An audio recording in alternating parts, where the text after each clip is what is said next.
Uma pessoa ela acabou de ser assassinada.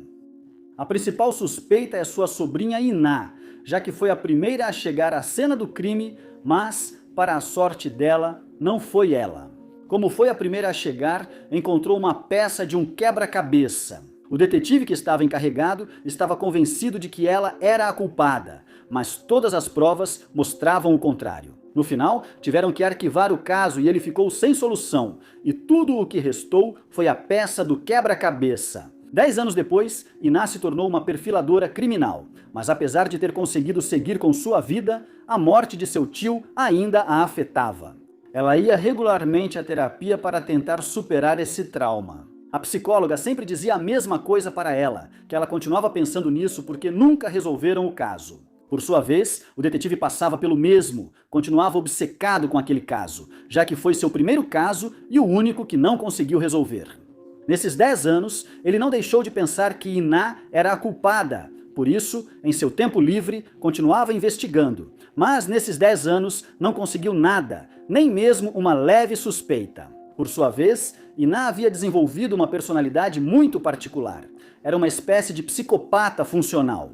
Por isso, justamente se tornou perfiladora, porque adorava entrar na mente dos criminosos. Naquele dia, ela tinha um caso. Um garoto de 10 anos havia sido assassinado. O principal suspeito era seu irmão mais velho, já que foi o primeiro a chegar à cena do crime. Iná diz que foi ele e que não há mais nada a investigar, mas o menino mudou seu depoimento e disse que não se lembra de mais nada. Iná ficou intrigada, porque é muito parecido com o caso dela, mas quando conversa com o garoto, percebe que ele muda muito sua versão. Algumas partes estão no passado e outras no presente. Isso significa que algumas partes são verdadeiras e outras ele vai inventando na hora. É assim que ela consegue fazer com que o garoto confesse a verdade. Ele matou o irmão mais novo porque tinha inveja dele, já que os pais preferiam o irmão por ele ser melhor na escola. Ela resolveu o caso com apenas um interrogatório. Enquanto isso, o detetive N estava comemorando a promoção de um de seus superiores que queria sair para beber e continuar a comemoração. Mas o detetive N diz que tem outros planos. Acontece que nesse dia sempre recria o caminho que fez até a casa do tio dele várias vezes, esperando encontrar algo que o denunciasse, mas até agora não tinha conseguido nada. Além disso, a empregada de Iná já estava cansada dele e chamou a polícia para denunciá-lo. Mas, como eram seus colegas, só deram uma advertência para ele. Mais tarde, quando Iná chega em casa, o entregador lhe entrega um envelope e diz que não tem remetente. Dentro dele havia outra peça do quebra-cabeça que encaixava perfeitamente com a que ela tinha. Desesperada, ela liga para o detetive N, mas ele não atende, então ela vai até a casa da mãe dele, mas naquele dia ele não tinha ido visitá-la. Quando queria ir embora, ela tinha esquecido onde estacionou o carro, então desceu andar por andar para procurá-lo. Mas de repente se depara com um carro vermelho ligado e dentro havia um cadáver. Ela chama a polícia e mais uma vez o detetive N desconfia dela porque foi a primeira a chegar à cena do crime. Por sua vez, ela sabia que se tratava do mesmo assassino que tirou a vida do seu tio, porque ele lhe enviou a peça do quebra-cabeça. Quando ela conta isso ao detetive N, ele não acredita nela, porque era algo absurdo demais para ser verdade. Mas, mais uma vez, não havia provas contra ele, e sua idade parecia coincidir.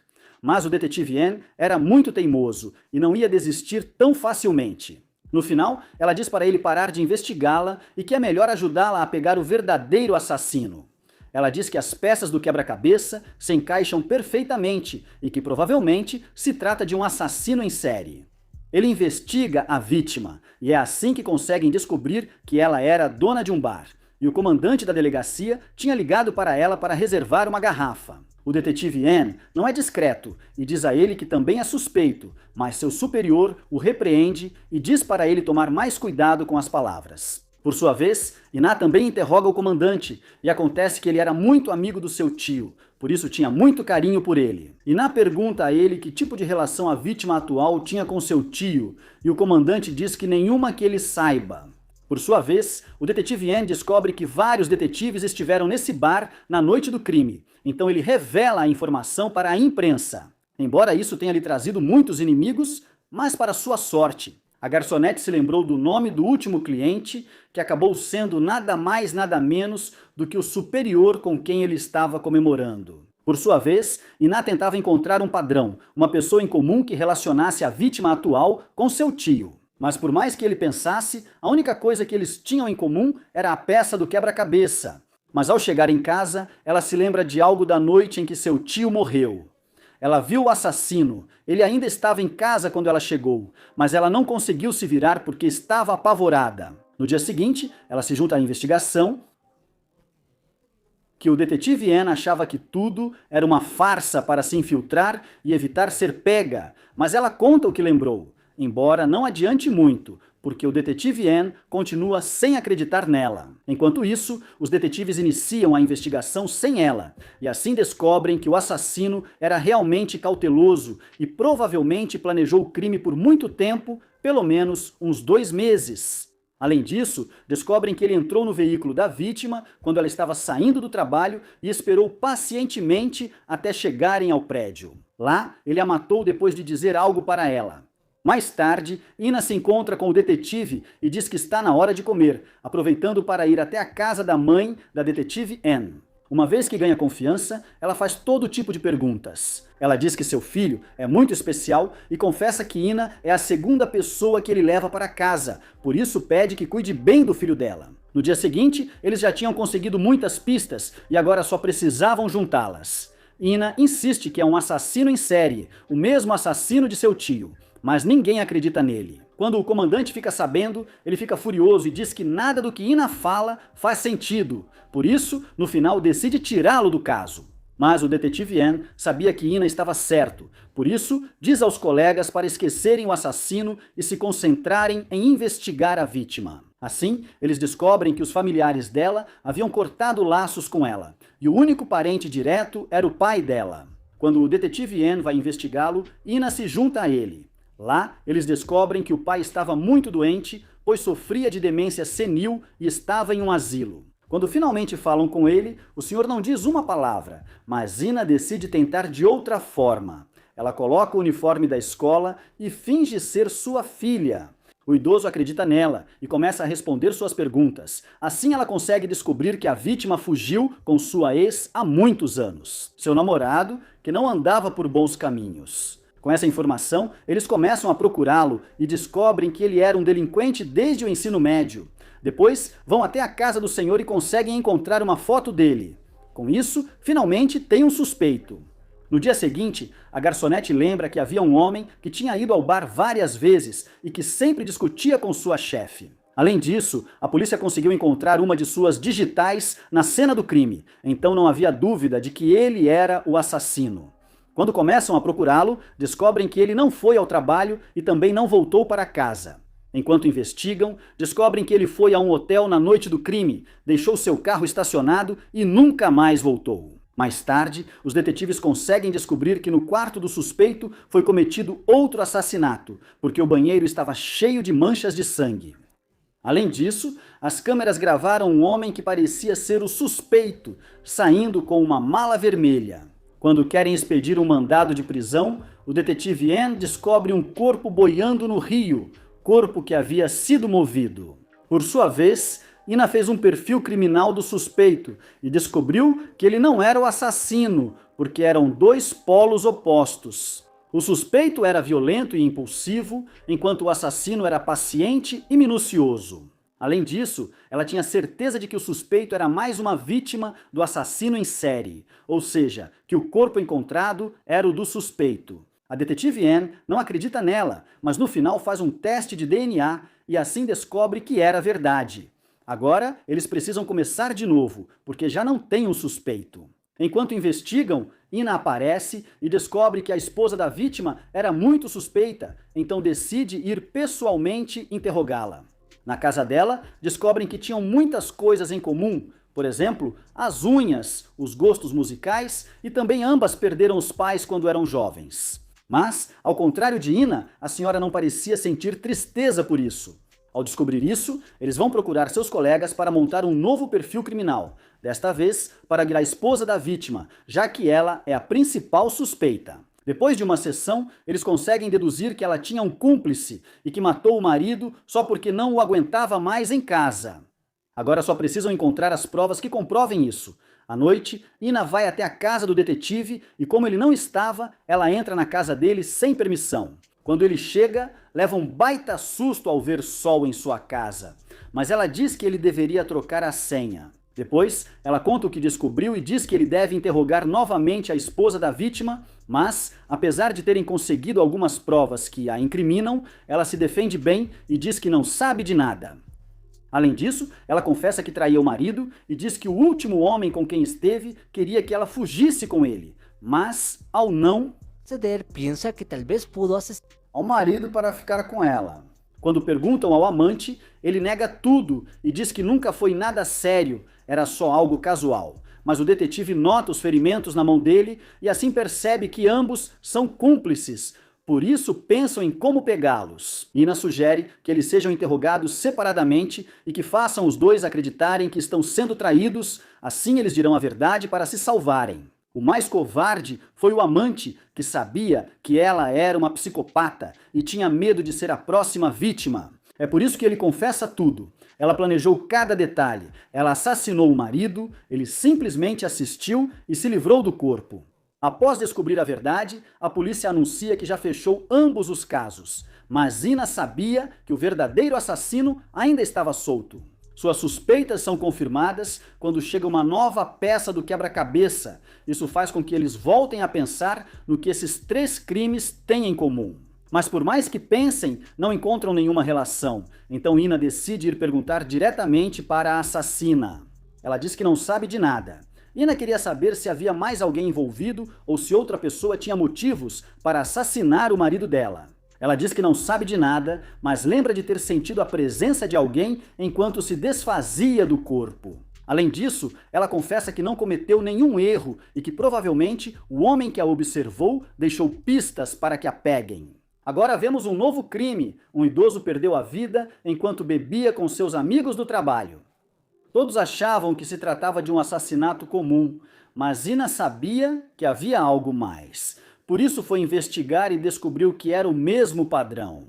O assassino planejou tudo com muita antecedência. Deixaram a garrafa envenenada por semanas na geladeira até que finalmente alguém a pegou e aconteceu o terrível crime. Mas desta vez havia 3 suspeitos e nenhum parecia estar na hora do crime.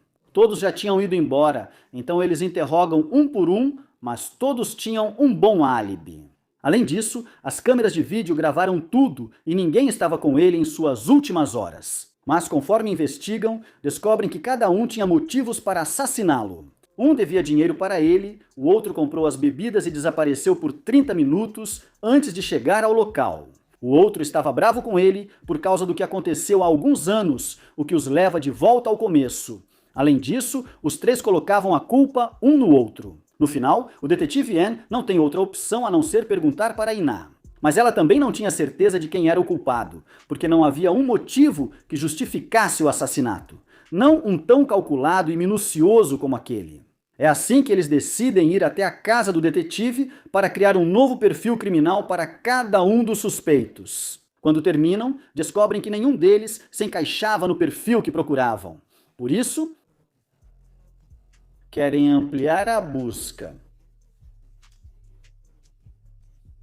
É por isso que interrogam o funcionário da limpeza, que também tinha entrado na cena do crime. Mas muitas horas antes, ele confessou que se dava bem com a vítima e que não tinha motivos para assassiná-lo. Além disso, nos revelam que quem realmente tinha motivos para assassiná-lo era o próprio Sr. Choi, ou seja, a vítima odiava seus 3 supostos amigos.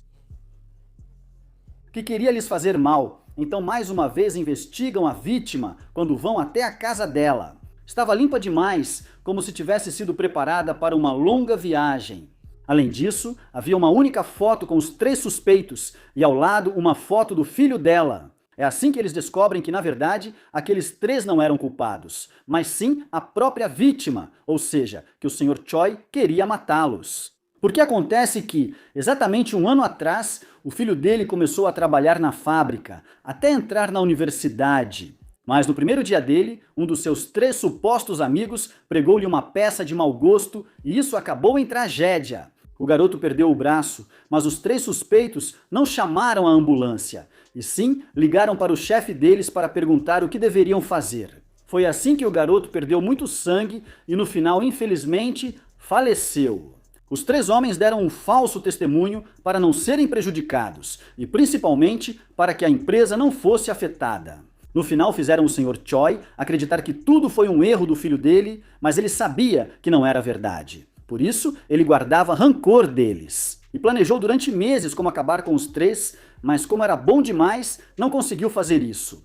Ele foi incapaz de tirar a vida de alguém, por isso bebeu a garrafa envenenada, para incriminá-los e fazer com que se denunciassem entre si e de alguma forma vingar o filho dele. Depois de descobrir isso, Ina ficou frustrada, não entende, levou aqueles 3 com ele, porque teve que morrer sozinho. Sua psicóloga diz que existem 2 tipos de pessoas: as que, quando se sentem encurraladas, machucam os outros e as que machucam a si mesmas. Depois, decepcionada, mais uma vez vai até a casa do detetive sem ser convidada, os 2 começam a beber e, entre um gole e outro, ela diz que o assassino do quebra-cabeça é do tipo de pessoa que ataca os outros quando se sente encurralado. Mas enquanto analisavam o caso, percebem que talvez eles tenham sido os algozes de algum caso que todos esqueceram ou que ninguém descobriu. E que, assim como o Sr. Choi, o assassino está tentando deixar pistas para eles. No dia seguinte, Ina leva suas coisas para a casa do detetive, porque a partir de agora será sua base de operações. Ambos começam a investigar em qual crime as 3 vítimas poderiam estar envolvidas. Mas por mais que procurem, não encontram nada, apenas outra pessoa que conhecia uma das vítimas, um empresário. Eu só que dizia não saber nada. Ina diz a ele que é melhor cooperar, porque o próximo da lista pode ser ele. Mas o presidente O diz para ela não falar besteira e sair imediatamente. Por sua vez, o detetive N vai perguntar ao assassino se conhece o presidente O. Ela conta que eles se conheciam. Embora o presidente O parecesse desprezar o marido dela, por algum motivo o tolerava e até o tratava bem, mas não sabe de mais nada além disso. À noite, ambos compartilham as informações que conseguiram, tentando encontrar alguma relação ou motivo pelo qual um empresário bem-sucedido conhecia um valentão do ensino médio. Antes de seguir investigando, eles descobrem que o presidente OH foi assassinado. Ao chegar à cena do crime, todos achavam que foi um assassinato aleatório, mas Ina sabe que foi o assassinato do quebra-cabeça, porque ele foi morto. Da mesma forma, o assassino se infiltrou na empresa e esperou pacientemente o momento perfeito. Além disso, deixou várias pistas para ir por esse Abomas. No dia seguinte, como esperado, chega uma peça do quebra-cabeça. Ina estava desconcertada, porque apesar de o assassino deixar muitas pistas, ela não conseguia descobrir quem era. Ela volta para casa, monta o quebra-cabeça e descobre que o lugar mostrado nele realmente existe. Era um parque de diversões que logo iria fechar. No dia seguinte, o detetive N e o capitão vão interrogar o último homem que viu o presidente O. Ele diz que, por atuar no ramo imobiliário, tinha muitos inimigos. Mas de quem ele mais desconfia é do delinquente juvenil, porque ele sempre pedia prédios baratos quando ficavam bêbados. E o curioso é que o presidente OH nunca o colocava em seu lugar. Por algum motivo, ele aguentava tudo o que ele dizia, até mesmo se rebaixava ao nível dele. Por sua vez, Ina vai ao parque de diversões, assim descobre que todo o quebra-cabeça está baseado nesse lugar. Além disso, há pouco tempo era muito popular entre os jovens. Mas mesmo assim, ela não consegue encontrar nenhuma relação, nem mesmo um crime que tenha ocorrido por perto. No dia seguinte, a detetive Anne pergunta ao novato se ele notou algo estranho na cena do crime, já que foi o primeiro a chegar. Ele vê as imagens e diz que está faltando o lenço do presidente. Isso significa que alguém da polícia é o assassino ou está trabalhando com ele. A detetive Anne desconfia de todos, menos do capitão, então ela conta tudo para ele e pede sua ajuda.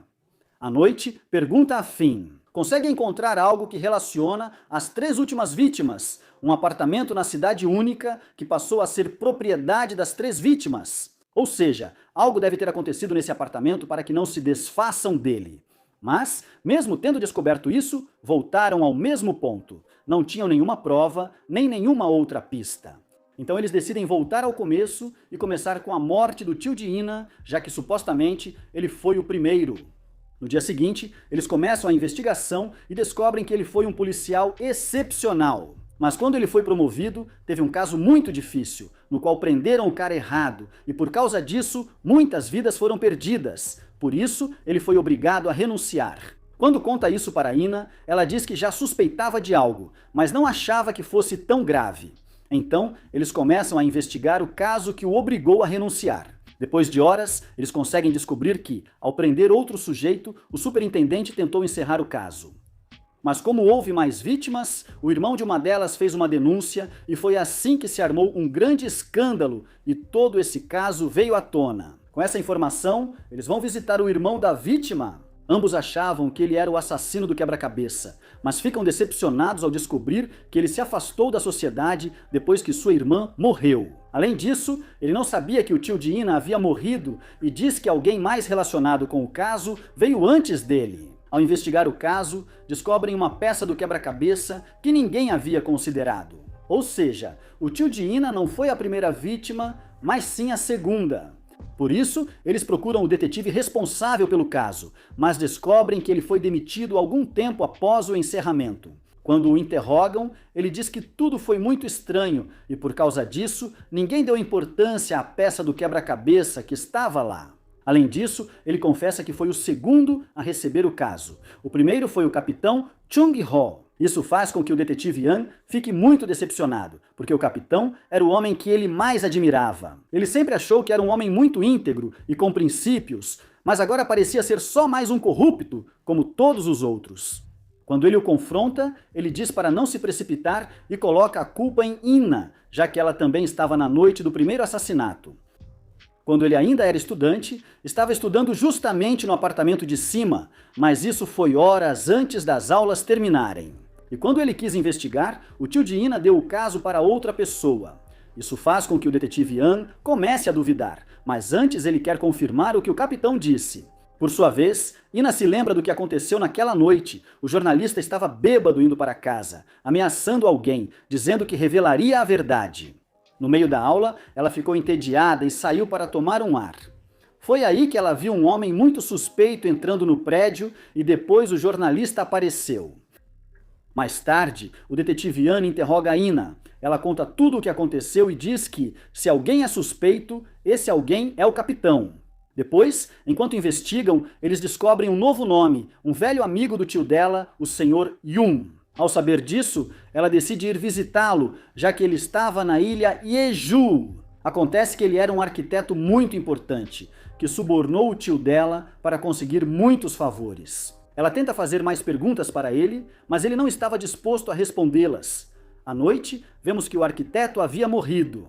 E Ina foi a primeira a chegar à cena do crime. Então, mais uma vez, ela era a principal suspeita. Ao saber disso, o detetive Yang vai até a ilha para ajudá-la. Ele pede para Ina contar tudo, mas ela diz que não tem álibi e que não vai dizer mais nada. Por isso, a polícia diz que ela será acusada de homicídio. Ainda bem que o comandante chegou e conseguiu ganhar um pouco mais de tempo. Para que Ina decida hablar. Mas por mais que a pressionem, ela não quer falar. Por sua vez, a psicóloga de Ina também estava na ilha, em uma conferência não muito longe. Por isso, o detetive Yang liga para ela e pede que vá ajudar. Quando chega à delegacia, ela tenta convencer Ina a falar. Mas ela, confiante, diz que tem um plano e não vai deixar ninguém estragá-lo. Acontece que ela havia recebido outra peça do quebra-cabeça. Quando o detetive Yang descobre, Ina finalmente revela seu plano na hora do assassinato de... que ela não poderia ser a culpada, e quando é liberada, nos revela que se deixou ser presa de propósito, porque sabe que a assassina está vigiando ela e não vai deixar que seja presa antes de terminar seu plano. Ela se deixou capturar para que a assassina apareça e tente libertá-la. Graças a isso, ela conseguiu encontrar seus 4 suspeitos, o comandante, o capitão, a psicóloga e seu namorado.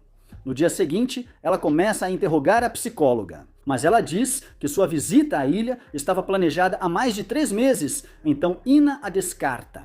Por sua vez, o detetive investiga o capitão e descobre que ele sempre foi um homem íntegro, mas nunca foi muito sociável. Além disso, seus ex-colegas afirmavam que ele tinha um irmão. O detetive fica muito confuso, porque se supõe que o capitão era órfão. Além disso, ele conta que na noite do assassinato do tio de Ina, o capitão estava bebendo com um amigo em um bar muito perto do local do crime. Porque agora ele é mais suspeito do que antes. Mais tarde, a polícia organiza uma equipe especial para capturar o assassino do quebra-cabeça. É aqui que nos revelam que o quebra-cabeça tem 9 peças, das quais eles já haviam recebido 6. Portanto, restam 3 futuras vítimas que eles querem salvar. A equipe especial entra em ação. À noite, Ina se reúne com a detetive Anne e conta a ela o que o arquiteto disse antes de morrer. Ao que parece, ele não sabia sobre os assassinos. Pero sabía que las víctimas Elas estavam relacionadas e ele também fazia parte dessa relação. Então, no final, ele sabia que seria o próximo. Além disso, ela revela que o namorado da psicóloga é seu filho e também confessa que conhece os pais dela e que fez alguns negócios com eles. No dia seguinte, o detetive Anne confessa ao chefe do novo grupo que desconfia do capitão, por isso pede permissão para investigá-lo. Ele aceita, então Anne começa a investigação, mas o capitão já sabia e diz para ele investigar muito bem. É como se estivesse desafiando Anne a pegá-lo. À noite, o capitão visita Ina e pergunta se na noite em que o jornalista morreu, ela ouviu algo em particular. Ela rapidamente entende a situação, então diz que foi há muito tempo e que já não lembra de nada. Enquanto isso, a detetive Anne continuava com sua investigação e cada vez mais o capitão se tornava suspeito.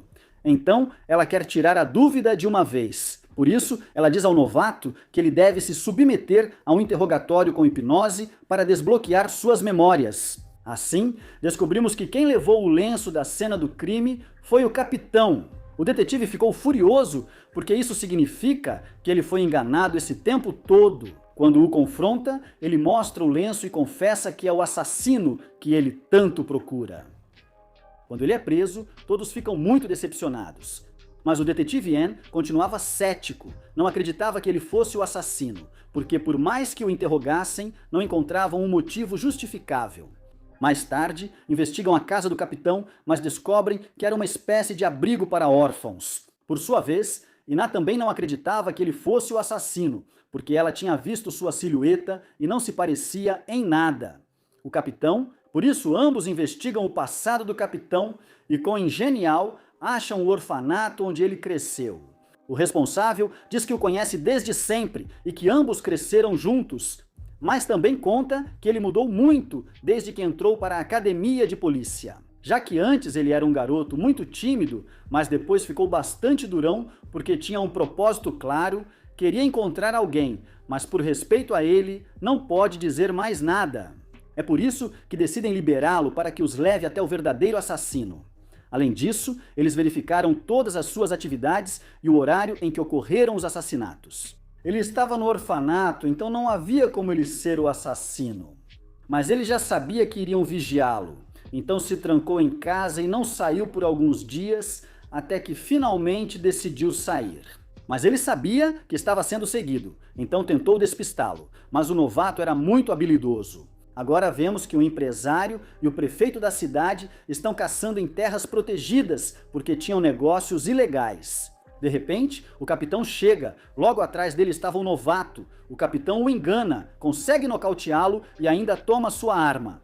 Mas será que havia mais alguém com eles? O assassino queria acabar com o empresário, mas o capitão conseguiu salvar sua vida, embora infelizmente tenha levado um tiro fatal. Quando a detetive Anne chega, ela o encontra muito ferido. E a última coisa que o capitão diz é que tudo é culpa dele, que não é culpa dela. E além disso, revela seu nome, China. Quando a ambulância chega, o capitão estava em estado muito grave. China diz ao detetive que eles não podem continuar chegando tarde, então decidem investigar. Assassino, e o assassino ficou sem nada, assassino nada, e o assassino ficou sem nada. A imprensa faz um escândalo nas notícias. E além disso, para ser ouvido, ele enviou uma nova peça do quebra-cabeça para eles. Isso significa que o empresário está morto? O detetive Anne chega com ele, mas ele parecia estar bem, porém de um segundo para o outro sofre um ataque. Descobre-se que alguém havia trocado o medicamento dele. Isso significa que, mais uma vez, o assassino se adiantou. Iná volta à cena do crime para entender por que o assassino não terminou o serviço como empresário naquele dia. Assim, descobre que foi por causa do capitão. Ela não queria machucá-lo, pelo contrário, queria salvar a vida dele. Iná começa a suspeitar do Dr. Juan, então vai investigá-lo em seu escritório.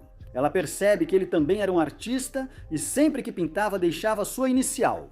É por isso que Iná entra na casa dele e começa a vasculhar suas coisas. Lá ela nota um monte de pinturas. Todas tinham um H. E quando ela verifica as peças do quebra-cabeça, percebe que também tinham um H, o que significa que ele pintou as peças do quebra-cabeça. Quando ele é preso, confessa que pintou as peças, mas não é o assassino, só pintou o quebra-cabeça porque alguém pediu para ele fazer isso. Acontece que a psicóloga de Iná era a verdadeira assassina, mas ele diz que realmente não sabe de nada e que eles moravam juntos só para aparentar, já que ele era homossexual e morava com uma mulher para não ser julgado. Então ele não sabia muito sobre a vida pessoal dela, mas conta que uma policial foi colega dela no primeiro ano da faculdade. Quando conversam com ela, ela conta que não eram muito amigas, porque ela tinha um temperamento muito ruim.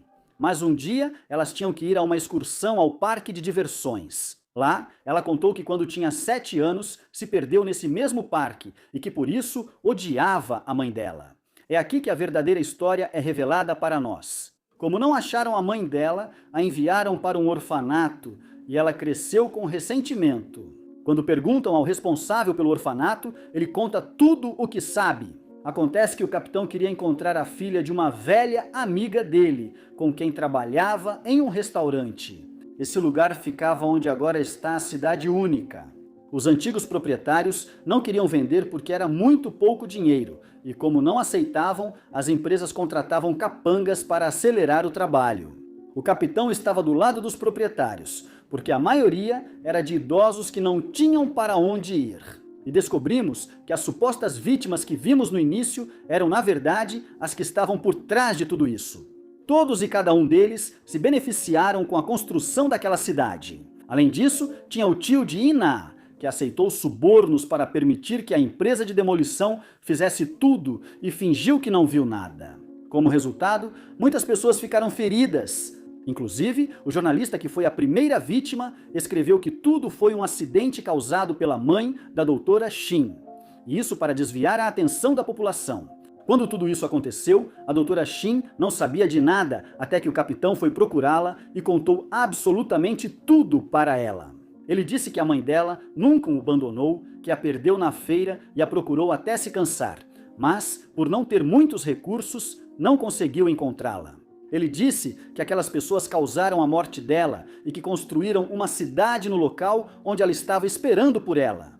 Por isso, o rancor que ela sentia ficou ainda maior. Mas já não era mais contra a mãe dela, e sim contra aquelas pessoas que impediram que ela se reunisse com a mãe. Por isso, o capitão dizia que tudo era culpa dele. Se ele não tivesse contado a verdade para ela, provavelmente nada disso teria acontecido depois. Iná se reúne con la asesina y esta le dice que hizo un buen trabajo. Ela parou há 10 anos porque ninguém acompanhava a brincadeira dela. Como ela se tornou uma perfiladora criminal e tinha uma mente tão brilhante, ele sabia que poderia manipulá-la para fazê-la brincar um pouco com ela. Por isso, toda vez que ia até ela, dizia que ela precisava buscar a verdade e não a ajudava a superar isso. Também conta a ela que o capitão não sabia de tudo e sempre tentou persuadi-la a parar de matar. Mas ela sempre dizia que já era tarde, que não podia parar, agora. Por isso ele se entregou para que ela refletisse e começasse uma nova vida, mas infelizmente não adiantou de nada. Por sua vez, o detetive Ann percebeu que a doutora Shin havia sequestrado Iná e sabe que estão indo para a Cidade Única. Aqui, a sessão revela que no começo ela não tinha certeza, mas mudou de ideia. Ao ver que nenhuma de suas vítimas pedia perdão, nenhuma lamentava o que havia feito, porque todos tinham esquecido que tiraram a vida da mãe dela. Depois, ele diz para Iná tentar salvar a última vítima, mas quando ela chega ao apartamento, já era tarde demais. Porque o congressista cai do último andar quando se encontra com o detetive Ann. A assassina havia desaparecido. Além disso, a última peça que encontraram era um simples rabisco, por isso acreditam que significa o local queimado da mãe dela. Depois de algumas horas, finalmente a encontram. Ela tinha ido ao necrotério, onde estava o corpo do capitão, mas não fez absolutamente nada. Depois, Iná vai ao parque de diversões. A doutora Shin estava esperando por ela lá. Ela tinha tomado um frasco de remédios porque planejava acabar com tudo naquele lugar. Depois, ela diz que sentia muita falta da mãe e que a procurou por muitos anos. Ela esperava que sua mãe fizesse o mesmo e queria um dia se reencontrar com ela, mas ela morreu. Antes que pudesse fazer isso, Iná diz que ainda não é tarde, que ainda pode recomeçar, mas a doutora Shin diz que não. Agora que completou sua vingança, ficou sem motivos para viver. Em seguida, chega o detetive Anne para tentar prendê-la, mas ela coloca fogo no carrossel. Queria acabar com a própria vida da mesma forma que sua mãe, talvez assim possam se encontrar. No dia seguinte, interrogam Iná, mas mais uma vez seu cérebro lhe prega uma peça. Assim como 10 anos atrás, ela havia esquecido o que aconteceu. Iná ficou deprimida em seu quarto, pediu demissão do trabalho e saiu de casa. Mas antes de sair da cidade, ela se despediu do detetive Anne. Muitos meses depois, aconteceu outro assassinato muito estranho. Iná voltou a trabalhar como perfiladora. Não porque ela tenha se recuperado ou porque o crime tenha parecido interessante, mas porque recebeu uma peça de outro quebra-cabeça. E é assim que termina essa história. Na verdade, fiquei um pouco tonto, espero que vocês tenham entendido. Podem comentar o que acharam da história e se acham que vai ter uma segunda temporada. Muito obrigado por assistir ao vídeo até o final. Não se esqueçam de deixar um like e se inscrever no canal, que já estamos quase chegando aos 100 mil inscritos. Muito obrigado por todo o apoio e nos vemos na próxima história.